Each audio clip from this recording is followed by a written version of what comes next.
Welcome to Session 2 of this e-learning series, Improving Cancer Outcomes for Aboriginal and Torres Strait Islander People, Communicating with Patients and Carers. We acknowledge the traditional custodians of country throughout Australia and recognise their continuing connections to land, sea and community.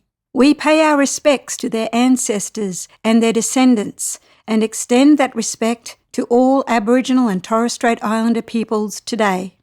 We recognise their valuable contributions to Australian and global society. The purpose of this session is to identify important considerations when communicating with Aboriginal and Torres Strait Islander cancer patients and to give you the tools to do so. After completing this session, you will have a greater understanding of health literacy and patient-centred care as relevant to First Nations cancer patients. We'll talk about the significance of worldview and culture in understanding health and healthcare and identify strategies to optimise your communication with First Nations peoples. Let's start by discussing health literacy. Health literacy refers to how people access, understand, and use health information in order to make decisions related to their health. There are two main components of health literacy: an individual's health literacy and the health literacy environment. Individual health literacy refers to a person's skills and knowledge of health-related topics. The health literacy environment refers to the health system as a whole and the impact that infrastructure, processes, materials, and people may have on the way an individual experiences and understands health information. Some examples of these two types of health literacy are listed in the orange boxes.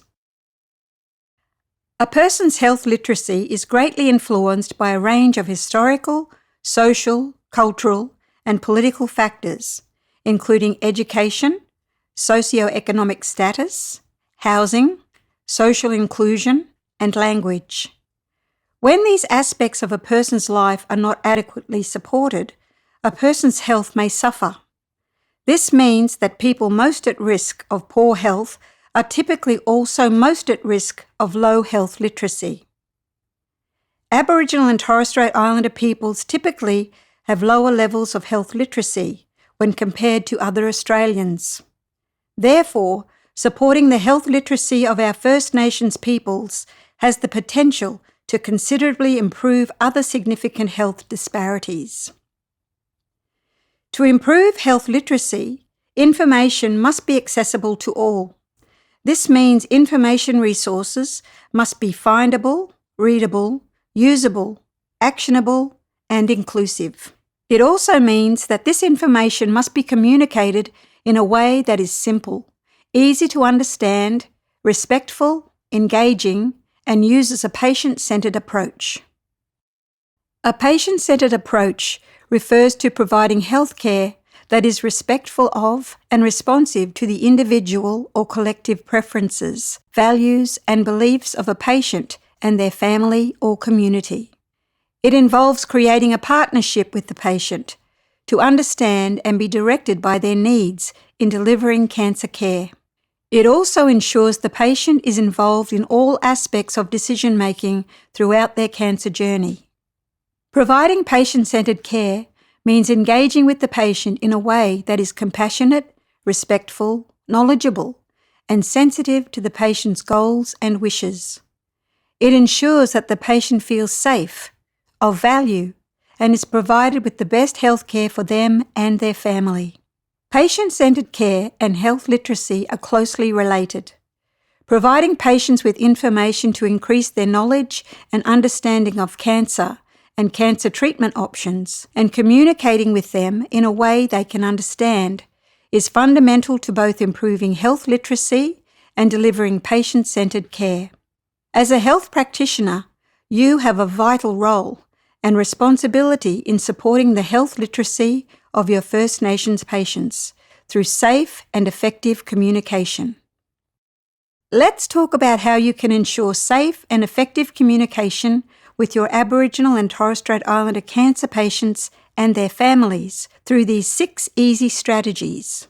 If you are interested in more information, please look at the resources listed at the end of this session.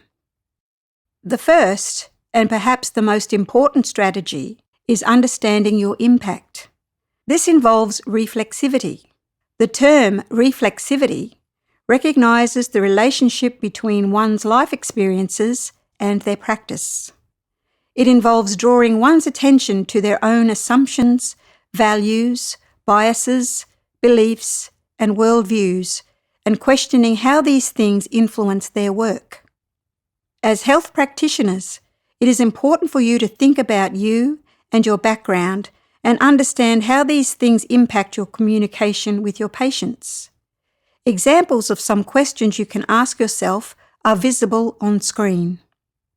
Remember, reflexivity is an ongoing process which is never really finished. Sometimes it is hard to see and understand how these things might impact you. It takes time. However, reflexivity is important because it can help you to understand how you influence your patients' experiences of cancer care and how you can support the health literacy of First Nations peoples by building safer, more culturally appropriate spaces. The second strategy relates to culture and cultural complexities. When communicating with your patients and their families, make sure to consider the impact of culture, both yours and theirs. It is important to recognise that Aboriginal and Torres Strait Islander people's views on health and illness might be different to your own. You should consider and seek to understand how your patients' cultural beliefs and practices may influence their cancer journey. This might include how collective decision-making, connection to country and community, cultural obligations, and community roles shape Aboriginal and Torres Strait Islander people's expectations and experiences of cancer care. This could influence the ways you communicate with your patients and their families.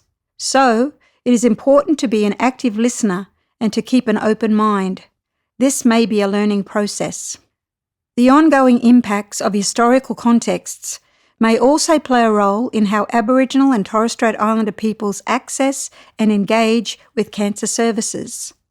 It is therefore important to be conscious of a person's experiences, attitudes or feelings of trust and fear towards the health system, as this will influence how you and your patient communicate with each other.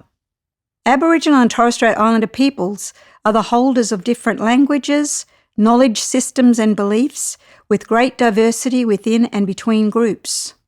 It is important to be mindful of these differences and to treat your First Nations patients as individuals with different ideas, beliefs, and expectations.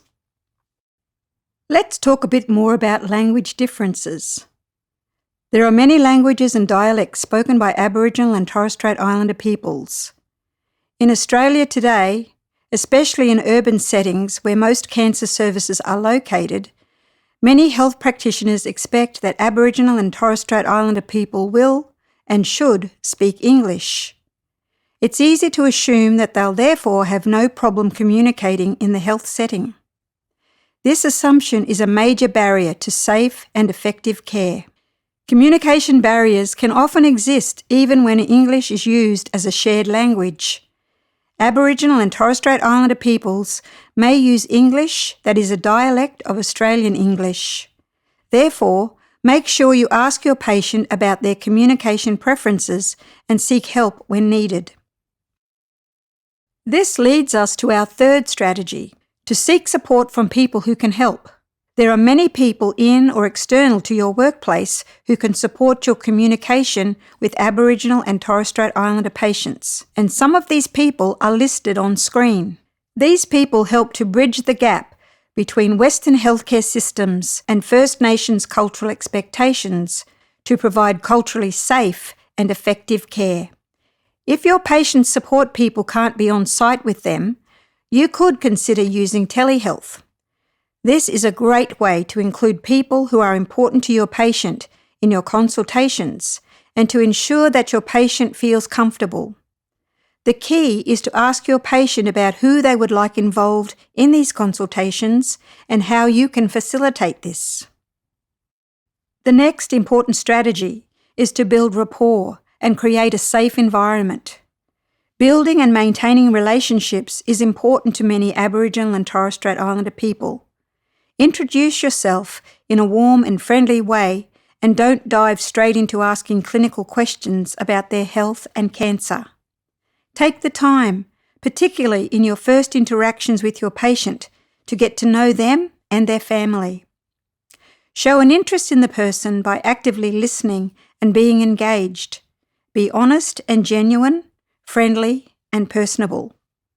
You can also help to create a safe environment by considering the physical space. Think about the layout of the building or room where your care is provided. Consider ways you could make it more accessible through better signage, information, or artwork. Remember that you feel comfortable in your workplace, but many of your patients may feel afraid, vulnerable, and uneasy in the healthcare setting. So, take the time to explore ways you could make the space more friendly. For many Aboriginal and Torres Strait Islander peoples, differences in gender, both yours and your patient's, can impact how communication unfolds.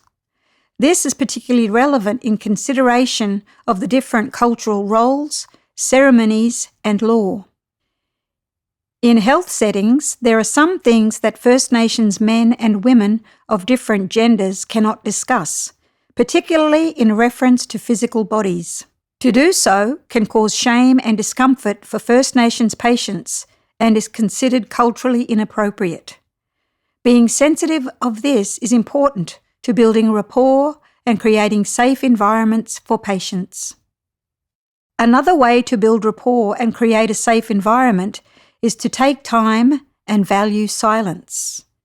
You may be focused on your schedule and sticking to your time commitments, but for many Aboriginal and Torres Strait Islander people, building relationships and community are more important than time. If possible, allocate flexible or longer consultation times. Give yourself long enough to explain things and check that your patient has understood. Ask if they need more information or if they need things explained in a different way. Understanding and appreciating silence is important. For many Aboriginal and Torres Strait Islander peoples, extended periods of silence in conversation are valued and considered normal. Silence can be used to deeply listen, show respect, or show consensus. Be careful not to misinterpret silence as a lack of understanding, agreement, or concern. Silence can be used positively. Recognize that your patient may need a few moments to absorb and understand the information you are giving them. Be aware and observe both the silence and the person's body language to gauge when it's appropriate to start speaking. Give the person time to be in silence. You can also build rapport and create a safe environment by providing options and ownership. When people are given choices about managing their health, it generally improves their participation in the health system and contributes to positive broader outcomes. This approach helps to build relationships and trust and allows patients to feel they have value or worth in their health decision-making. Allowing patients to have autonomy over their health care is another step towards providing patient-centred care. Give your patients options, like these examples displayed on screen. Be careful not to make promises you can't keep, as this may create mistrust. Instead, offer practical, realistic, and feasible options. The fifth strategy is about developing how you communicate. Everyone's communication styles are different, and that's okay. But it's important that your communication is simple, respectful, and supports the health literacy of your patients. When communicating with your patients, try using plain language to explain cancer, its side effects, and treatment. Be careful to avoid metaphors, hypothetical examples, and statistics. Don't use words like probability and likelihood. These are abstract medical concepts that can be difficult for people to understand. Don't give the patient large amounts of unnecessary information. Keep your explanations concise and consistent. Be as clear as possible and repeat the most important messages. You might like to use visual aids, like a question prompt list or information resource. You could even complement your verbal explanation with a diagram or drawing that you create while the patient watches. If you need to discuss difficult topics, it's a good idea to give the patient and their family some notice. This might be as simple as saying, "I have some things to chat about today that might be difficult to hear. We can talk about this at the end of our session or when it suits you." No matter how you develop your individual communication style, know that you and your patient are partnering to provide the best care for them and their needs. There are some other forms of communication that you should consider. Non-verbal communication is one of them. To many Aboriginal and Torres Strait Islander people, non-verbal communication is more powerful than the spoken word because it says a lot about what a person is thinking or feeling. It is important to use open and welcoming body language when communicating with your patients. A few examples of how to do this are listed on screen. Remember to focus on your patient, not on your computer screen or notes. Simply try to be aware of your body language, hand gestures, and facial expressions, and take notice of how your patient is responding to these. Indirect questioning is another important form of communication. For many Aboriginal and Torres Strait Islander people, direct questions can be intrusive and confronting. This type of questioning may also discourage your patients from engaging with you and could lead to difficulties in obtaining information.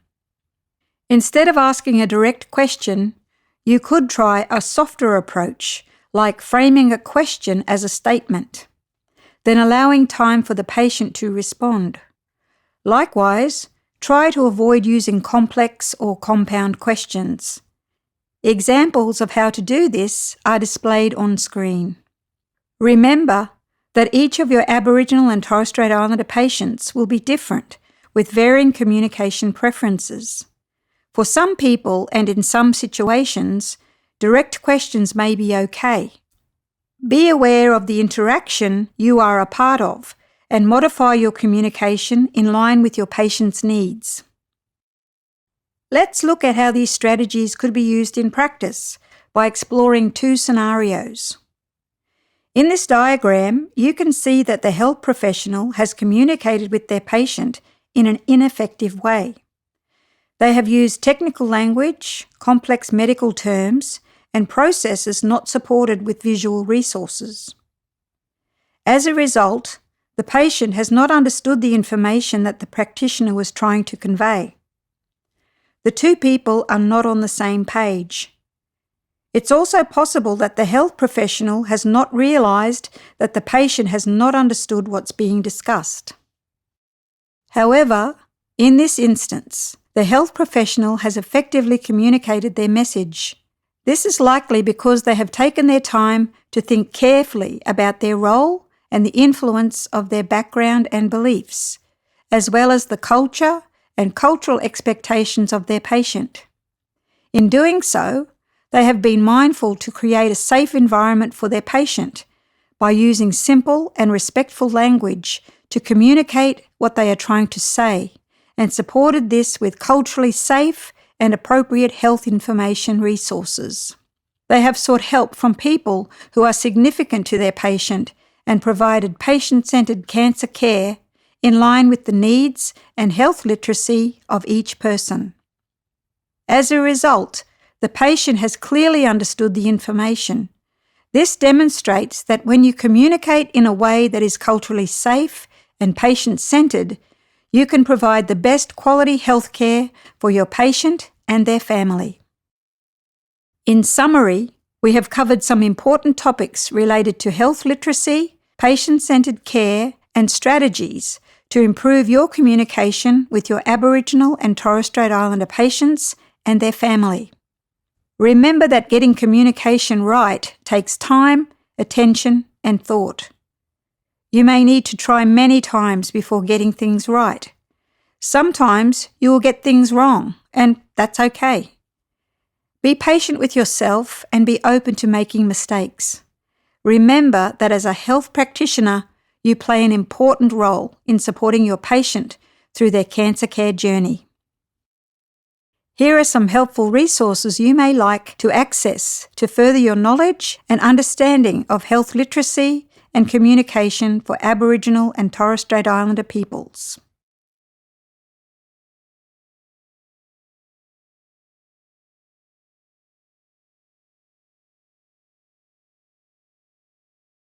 You have now reached the end of Session 2, Communicating with Patients and Carers. I look forward to talking to you again soon in the next session about clinical trials.